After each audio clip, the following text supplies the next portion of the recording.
इनका नंबर है। जलवा, यादवों का जलवा है, यादवों का। श्रीमान तो कह रहा जलवा लगातार 3 अपेक्षा हो रही है, यही एक के बाद एक। श्रीमान नेता विरोधी दल ने और बाकी सभी मित्रों ने जो बात कही है, मैं उसको ज़्यादा दोहराना नहीं चाहता। आज जिस सवाल पर बहस हो रही है वो हिंदुस्तान की बहुत कुर्बानी के बाद मिले हुए बैलेट पेपर की रक्षा के लिए हो रही है। जो मताधिकार है उसकी सुरक्षा के लिए हो रही है।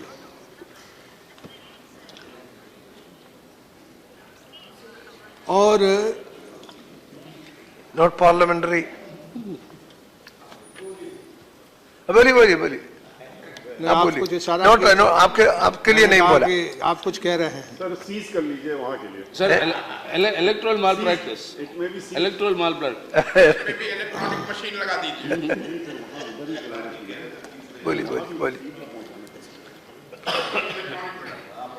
तो ये चुनाव असाधारण हो गया है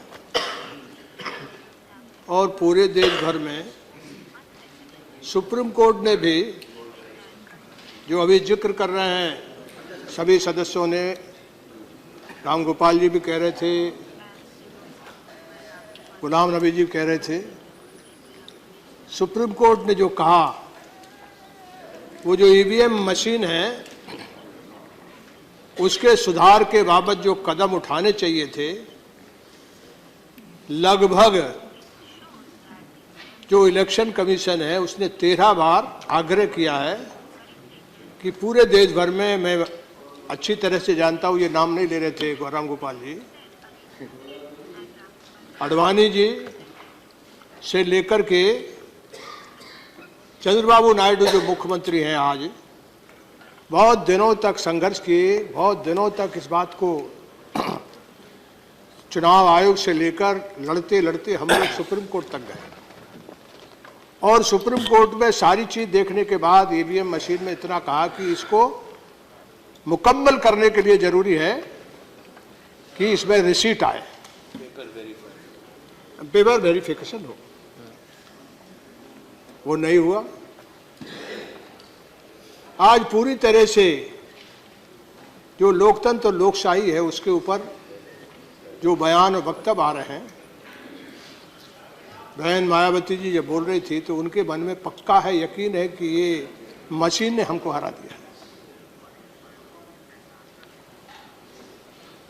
मैं ये मानता हूं कि आपसे कहने के पहले, इस सारे प्रकरण पर बात करने के पहले कहना चाहता हूं कि इतने बड़े हिस्से में यहाँ मायावती जी बैठती है, यहाँ रामगोपाल जी बैठते, इनका काफी, इनकी सरकार थी और अपोजिशन में कोई सबसे ताकतवर पार्टी थी तो मायावती जी की थी,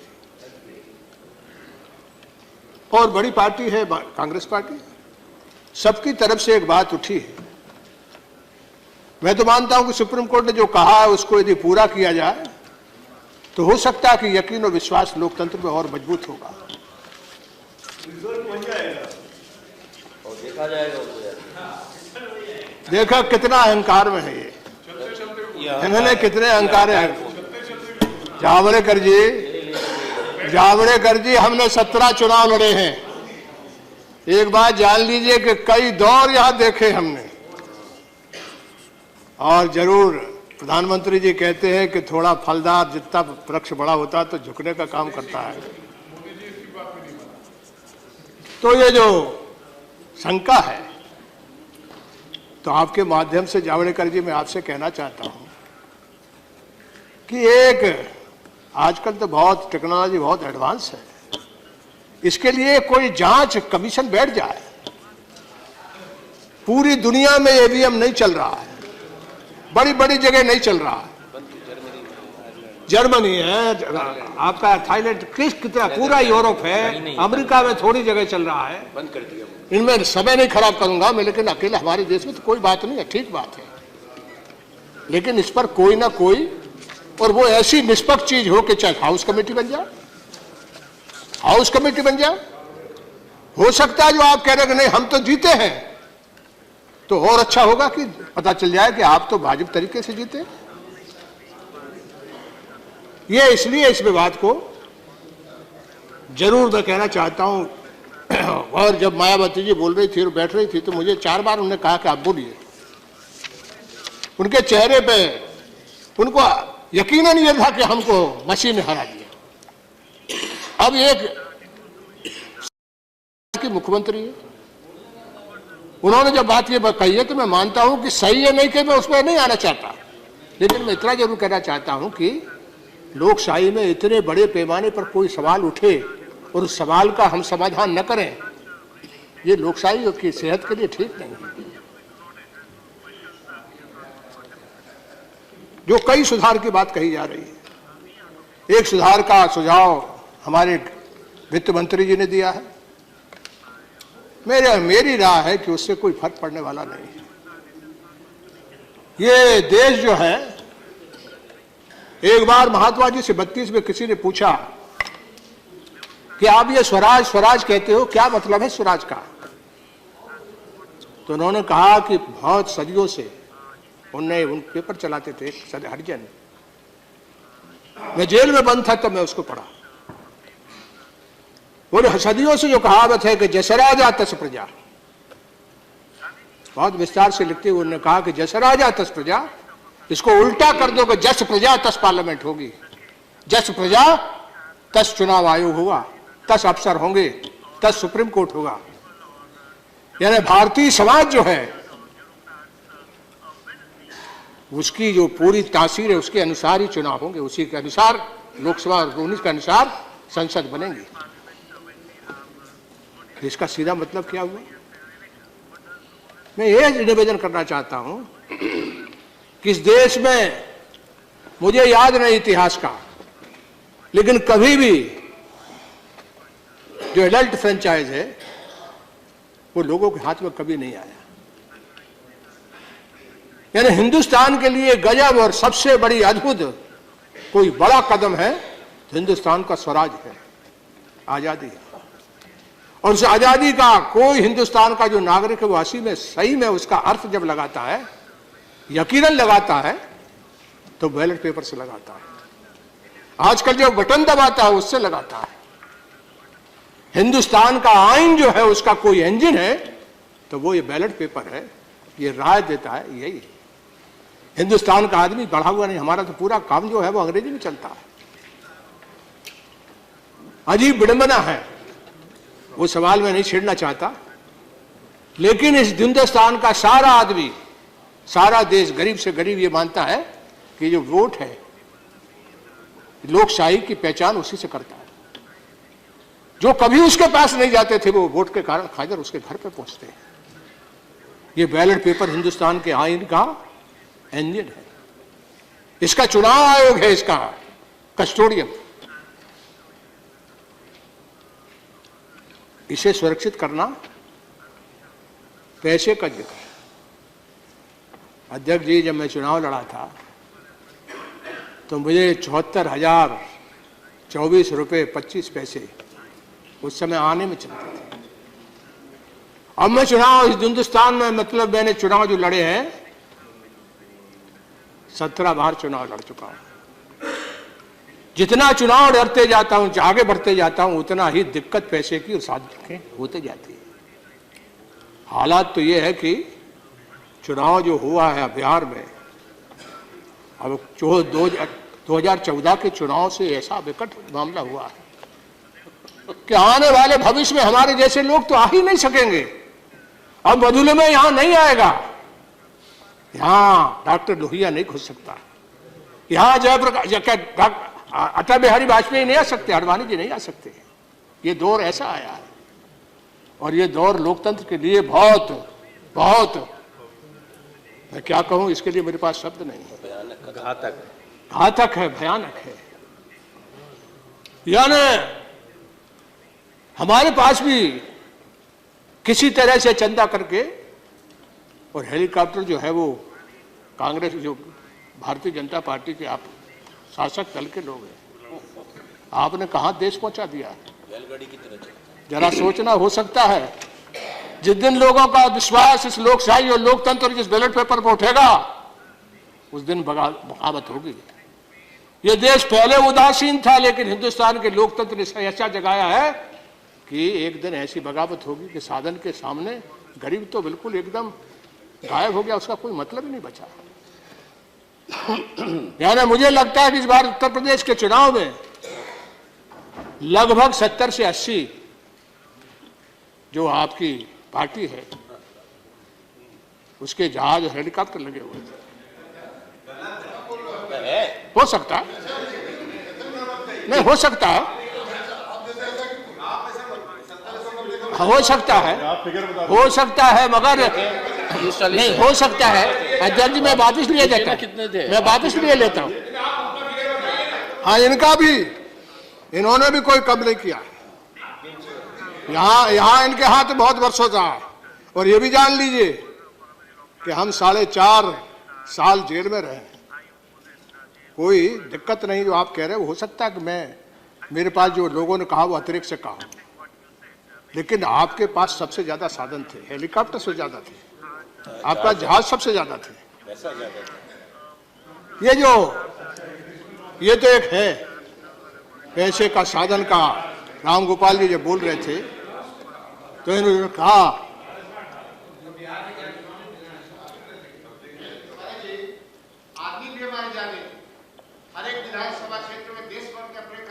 यकीनन, मैं कहाँ कह रहा हूँ, तो इसकी तुलना आप क्यों नहीं करते हैं? नहीं मैं यकीनन आप और हम बराबर ही थे, आप और हम बराबर ही थे। कार्यकर्ता पैदल पहुंचे थे या गाड़ी? निश्चित तौर पर आपकी बात सही है।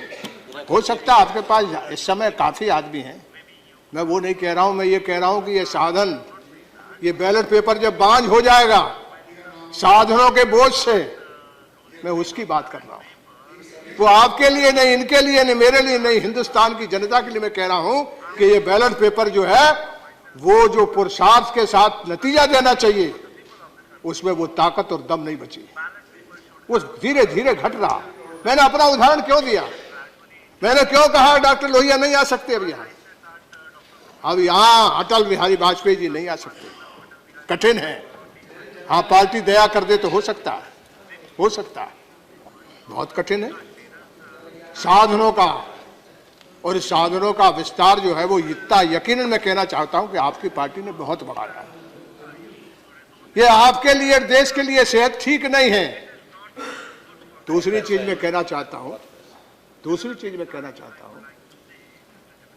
कि हिंदुस्तान का जो लोकतंत्र है, उस लोकतंत्र जो है उसकी ये सदन, चुने हुए सदन, ये सदन दोनों हिंदुस्तान के लोगों की, पूरे लोगों की कानून और तमाम तरह की हिफाजत का जुम्मा यहां है। लेकिन हम सब लोगों की बात का हिंदुस्तान के लोगों के पास पहुंचने का रास्ता एक ही है, जो मीडिया है। मीडिया है। हालत आज ऐसी है, एक नया मीडिया आया, विजुअल मीडिया आया, सोशल मीडिया आया। मैंने 1-2 बात सच्ची कही, मैं आपसे कह नहीं सकता अध्यक्ष जी सोशल मीडिया किस तरह बढ़ा है, उसमें कई तरह की अफवाहें चल रही हैं, लेकिन किस तरह से गाली गलौज चल रही है उसका कोई अंदाज कह नहीं सकता। फिर मजीठिया कमीशन कब से मीडिया के लिए बना हुआ है, आज ये सारा मीडिया लोकतंत्र में चुनाव सुधार की बात कर रहे हो, ये चुनाव सुधार हो कैसे? इसकी सबसे बड़ी बात है चुनाव सुधार की कि आपकी लोकशाही और लोकतंत्र में ये जो हाँ कहा जा रहा है उसको बाहर पहुंचाने वाले कौन है? वो तो मीडिया ही है ना, वो तो चौथा खंबा जिसको कहते हैं वही है ना। उसकी क्या हालत है? मजीठिया कमीशन बना हुआ है पत्रकारों के लिए। याद रखना, मीडिया का मतलब है, पत्रकारिता का मतलब है पत्रकार, वो उसकी आत्मा है। ये लोकशाही और लोकतंत्र जो खतरे में, उसका एक कारण जो है वो ये है कि हमने पत्रकार को ठेके में नहीं डाल दिए, सबसे ज्यादा यानी क्या कहते हैं, हायर एंड फायर, एक नई चीज यूरोप से आई है, यानी सबसे ज्यादा हायर एंड फायर का ये कोई है। मैं बड़े बड़े पत्रकारों के साथ रहा हूं, बड़े बड़े लोगों के साथ रहा हूं, पहले भी हमने मीडिया देखा, आज मीडिया देखा। सबसे बड़ी उसकी आत्मा कौन है, सच्ची खबर आए कहां से? रामगोपाल जी जो पत्रकार है, जब पिछला चुनाव लोकसभा विधानसभा का हो रहा था तो मैंने खुद जाकर के चुनाव आयोग को कहा था कि ये पेड न्यूज है, ये इतना धीरे से लगा हुआ है। यानी सारा जो पत्रकार है वो आज जितना बेचैन और परेशान है, उसके पास ईमान भी है लेकिन वो लिख नहीं सकता। मालिक के सामने उसे कह दिया जाता है कि इस लाइन पे लिखो, इस तरह से लिखो। वो बेटा बेटी जैसे परिवार है उसका, कहां जाए वो? सच्चाई के लिए कुछ लिखना चाहता है तो सारा हमने लोकतंत्र में बाजार आया, खूब आया, लेकिन ये जो मीडिया है हमने पूरी तरह किनके हाथ सौंप दिया? कहां पहुंच दिया? किनके लोगों का चला गया? एक पूंजीपति है इस देश का, वो 60% मीडिया, 40-50% मीडिया खरीद लिया है। क्या होगा इस देश का? कल हिंदुस्तान टाइम्स भी खरीद लिया, वो हिंदुस्तान टाइम्स भी बिकने वाला है। बिक गया, कल बिक गया। बिक गया। क्या कैसे चलेगा ये चुनाव सुधार, ये बहस, ये सारी चीज कहां आएगी? कोई यहां बोलने को तैयार नहीं है। माथुर जी बोलिए क्या है? हैं? ओके ओके प्लीज, अब बोलिए, आप बोलिए, आप बोलिए। उसमें मजा आता है, आप बोलिए। उसमें कोई की बात सुन, कोई अच्छी बात कह देता है, सुनने दीजिए। किसी कोई बोल रहा था, मैं उसको बहुत बड़ी चीज मानता हूं, आप मत बोलिए। No problem. तो कोई बोलेगा और वो बात पर है, हो सकता है तो मुझे ठीक कर दे। तो निश्चित तौर पर मैं आपसे कहना चाहता हूं कि जो मीडिया है, इस पर लोकतंत्र में, लोकशाही में जो आपके हाथ में, इस पार्लियामेंट के हाथ में है, कोई रास्ता निकलेगा कि नहीं निकलेगा? ये जो पत्रकार है ये है चौथा खंबा, उसका मालिक नहीं है। और हिंदुस्तान में जब से बाजार आया है तब से तो कैसा इतना बड़ा पैमाने पर पूंजी लोगों की बड़ी है। और मैं आज बोल रहा हूं तो ये मीडिया मेरे खिलाफ कल करेगा काम, बुरा लिखेगा वो, लेकिन मेरे जैसा आदमी जो है, जब 4 साल 4.5 साल जेल बंद के आजादी के भारत में आया हूं तो कोई रास्ता यदि रुक जाऊंगा तो मैं सोचता हूं कि मैं घात करके जाऊंगा हिंदुस्तान की जनता के साथ। आज सबसे ज्यादा हायर फायर यानी ठेके पर लोग रखे जा रहे हैं इस पार्लियामेंट में, यानी पूरी तरह से हिंदुस्तान के कोई नौकरी नहीं निकल रही, कोई रोजगार नहीं निकल रहा। सारे पूंजीपति, सारे प्राइवेट सेक्टर के लोग, वो सब, और अखबार जो है उसमें सबसे ज्यादा ठेके पे पत्रकारों को रखा जा रहा है, सबसे ज्यादा रखा जा रहा है। ये कौन लागू करेगा जब बजट से कमीशन? इनको कोई यूनियन नहीं बनाने देते।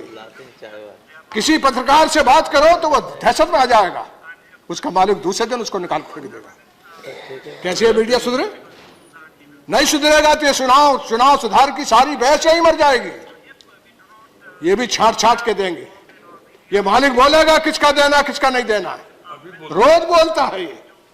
हम रोज यहां बोलते हैं, ये रोज बोलता है कि हमारे जैसे आदमी को मत छापो, क्योंकि ये सच बोल रहा है और सच ही इस बैलेट पेपर का ईमान है।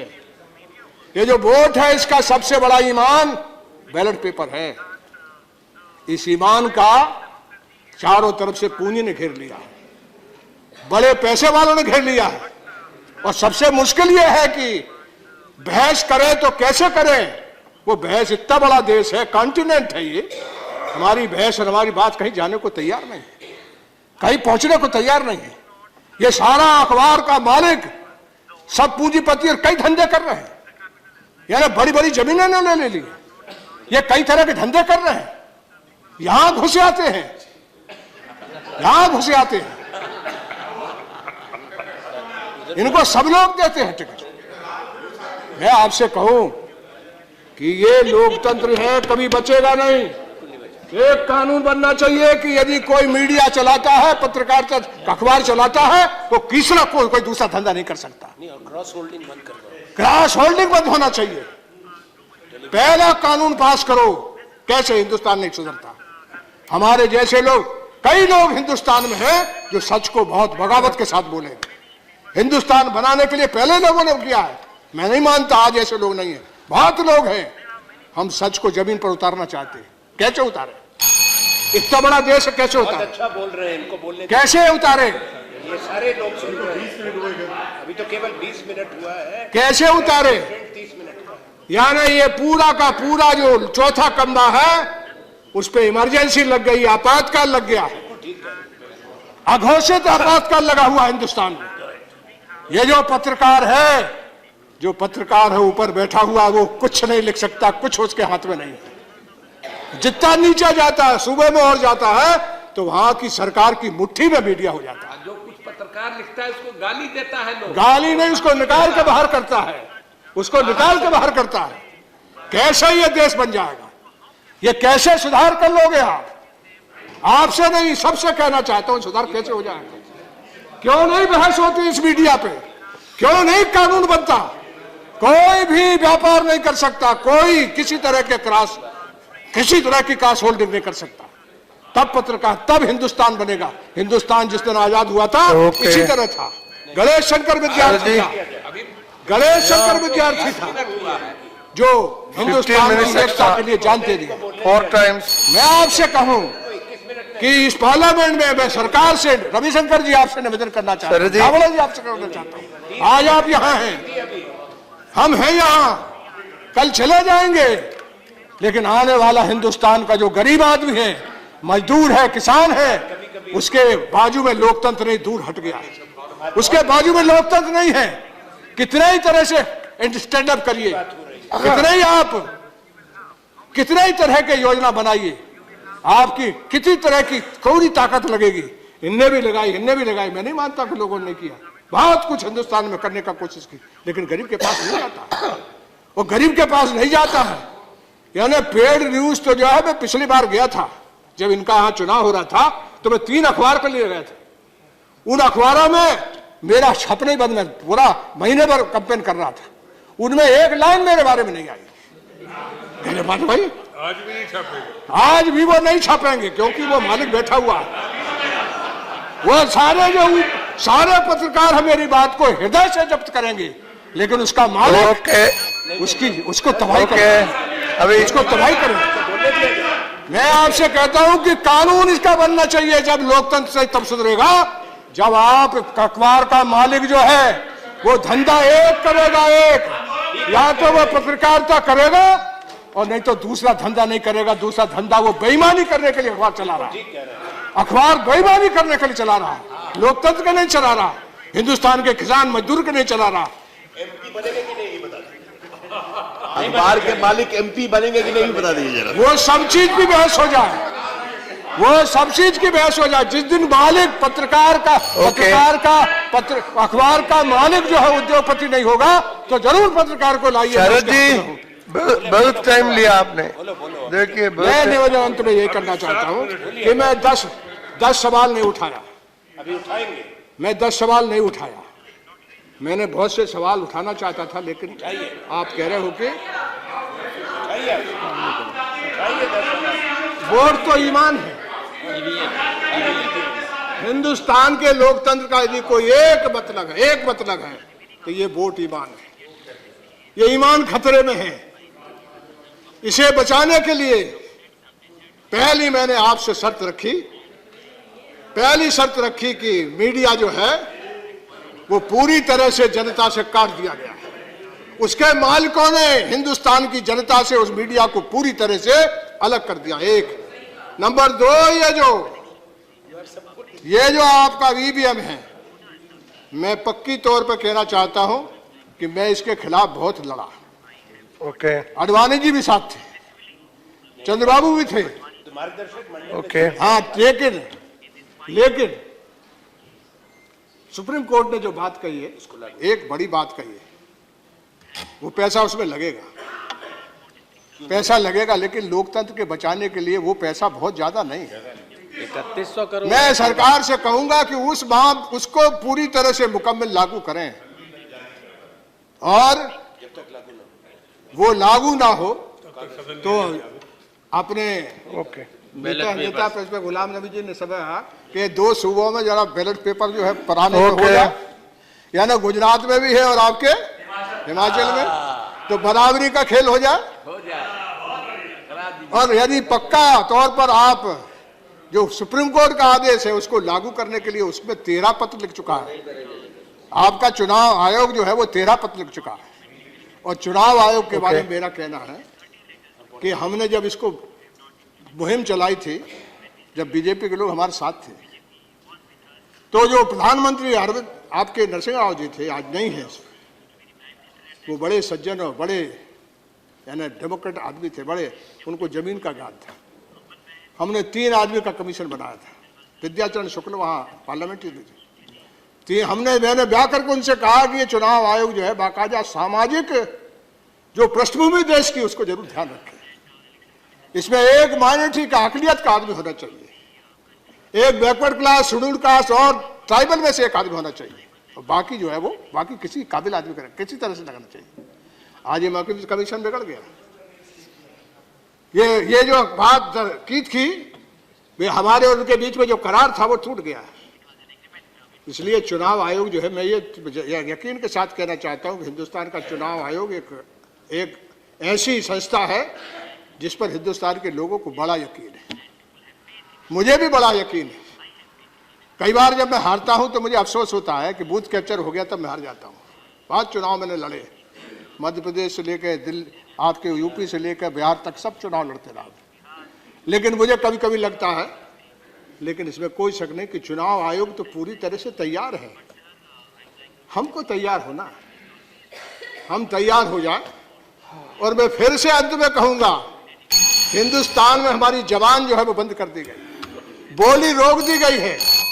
उस बोली को यदि ये मैं कहूंगा जरूर, ये गलत बोल रहे हैं आप। आपकी जबान कोई नहीं रोक सकता और कभी रुकेगी भी नहीं। मैंने कहा आपके चलते तो जरूर मेरी जबान नहीं कहीं रुकेगी, लेकिन जो जबान को दूर तक ले जाता है शरद जी, वो तो मालिक के पास चला गया। शरद जी, वो रोक रहा, मैं उसके बारे में कह रहा हूँ। शरद जी, इसलिए इन्हीं बातों के साथ मेरा कहना है, आप देखिए बोर्ड पर देखिए, मेरी बात को गंभीरता से ले, आप बोर्ड पर देखिए, मीडिया के बारे में एक दिन बहस करे, दिन भर इसका इलाज करे, और बोर्ड पर देखिए, उसका एक ही मतलब है कि जो मीडिया का मालिक है वो सिर्फ शरद जी रहेगा, बाकी और मजीठिया कमीशन, मजीठिया कमेटी का रिकमेंडेशन लागू होना चाहिए, ये सरकार को करना चाहिए। शरद जी, आपसे कहना है। Thank you.